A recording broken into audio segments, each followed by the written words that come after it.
Hi there. You're listening to English Podcast for Beginners, your friendly guide to learning English step by step. Let's learn, practice, and grow together.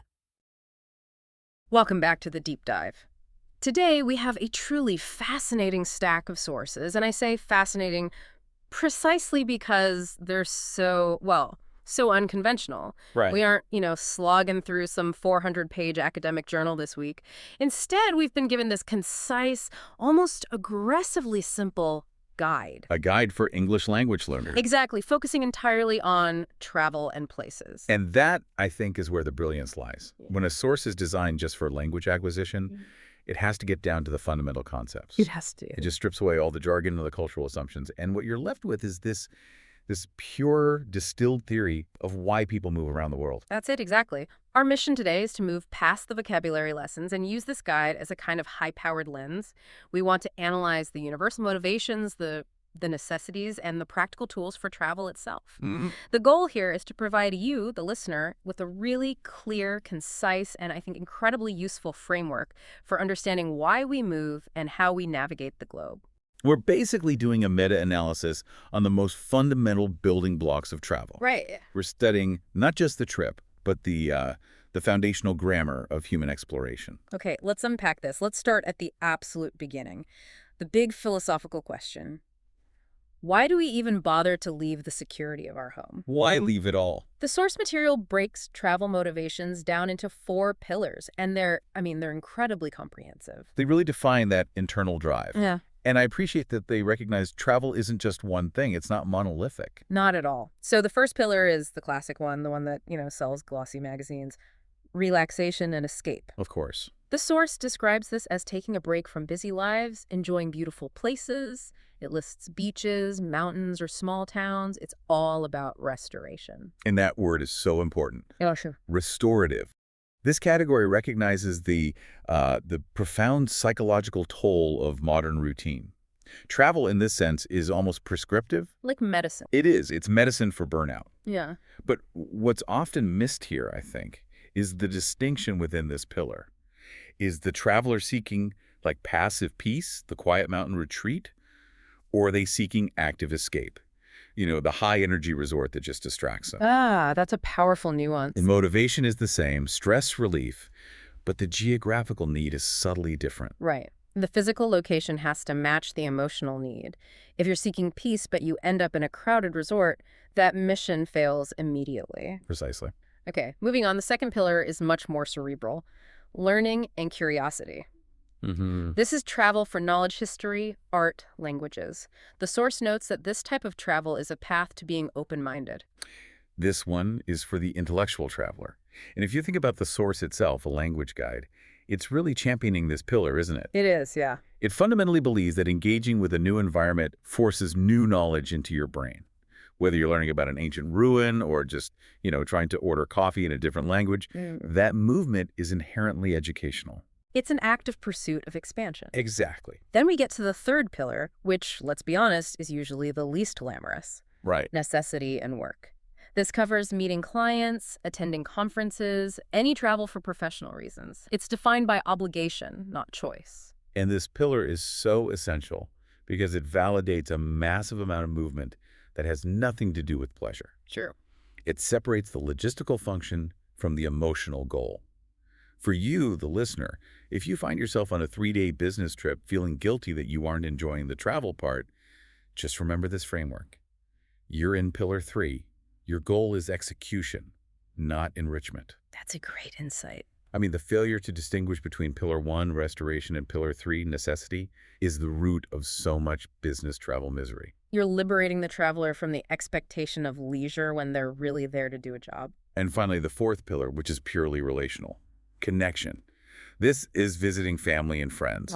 And this can often be the most complex kind of travel because it overlays all the logistics of a trip with these deeply personal, often complicated social dynamics. It's interesting how connection travel is so different logistically. You're often staying in someone's spare room, not a hotel. Absolutely. And you're dealing with these internal cultural differences, but within a familiar structure. It's not the clean escape of a hotel, and it's not the rigid efficiency of a conference. Not at all. Yeah. The goals are strictly interpersonal. You might go to Museum Pillar 2 or take a Rest Pillar 1 during the trip, but the primary reason you booked the flight was to maintain or deepen a relationship. Right. Understanding these 4 core reasons, restoration, education, necessity, and connection, it's just such a powerful analytical tool. Okay, so if movement is defined by these 4 needs, then the next question has to be how the place itself is designed to fulfill those needs. Here's where it gets really interesting. The source breaks all destinations down into just 3 key genres. This is how the guide imposes structure on the entire physical world. It simplifies global geography into 3 primary experiences. So genre 1 is the city experience. The source details its appeal. Museums, restaurants, markets, famous landmarks. Standard city stuff. Right. But the descriptive adjectives they use are crowded and modern. That's a fascinating sociological snapshot right there.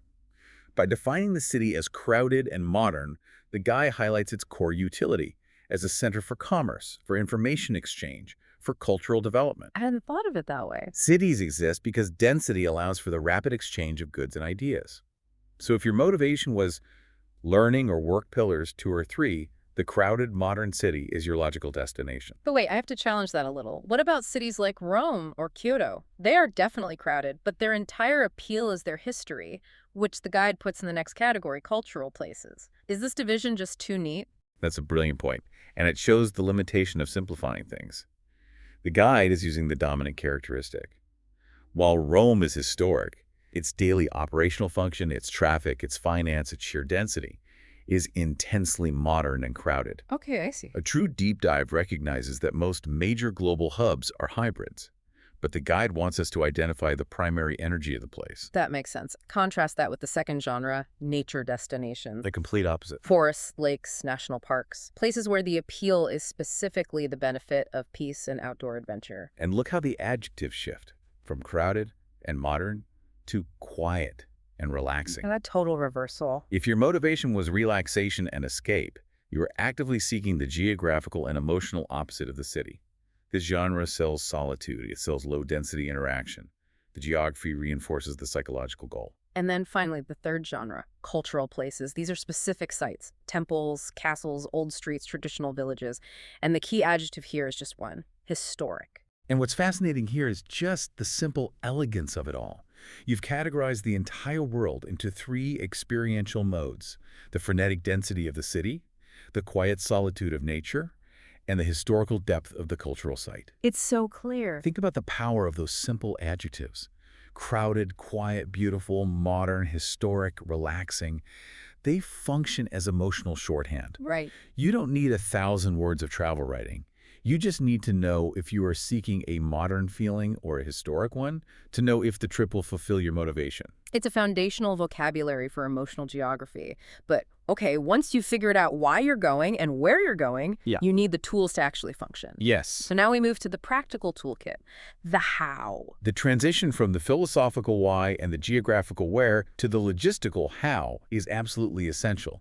Travel is, at its core, an act of functional communication. The guide structures this around 4 survival phrases, which I see as more than just linguistic tools. They're like the 4 pillars of essential interaction. They map perfectly onto the most immediate logistical needs a traveler has. They are the operational commands. First up, location and navigation. Where is the nearest bus stop? It's all about spatial orientation, how to move. Second, transaction and cost. How much is the ticket? This is about commerce, about financial engagement, the ability to buy access or goods. Third, accommodation. I would like to book a room. This establishes your logistical anchor point, your safe space, the home base for the trip. And fourth, and this is the one I love, local insight. Could you recommend a good restaurant? The key to everything. It's the phrase that moves you beyond just existing in a place to actually engaging with a local culture. You're tapping into specialized non-public knowledge. Navigation, transaction, shelter, and insight. That's the core operational loop of all travel. And beyond the phrases, they list the essential lexicon, the common nouns that are the logistical anchors of the trip. Hotel, airport, map, tour guide, passport, luggage. And of course, the indispensable souvenir. Can't forget that one. But notice how every one of those words is purely functional. They define the infrastructure of global mobility. The airport is the gateway. The passport is your legal identity. The luggage at your mobile resource store. It reinforces the idea that you have to master logistics before any poetic experience can even happen. And the guide wraps this all up with a set of practical travel commandments. But these aren't just tips. They're more like philosophical guides for how to engage properly. They emphasize preparation and engagement. It's a mindset shift. The first two are safety essentials. Plan ahead, check the weather. Basic but vital. Keep important documents in a safe place.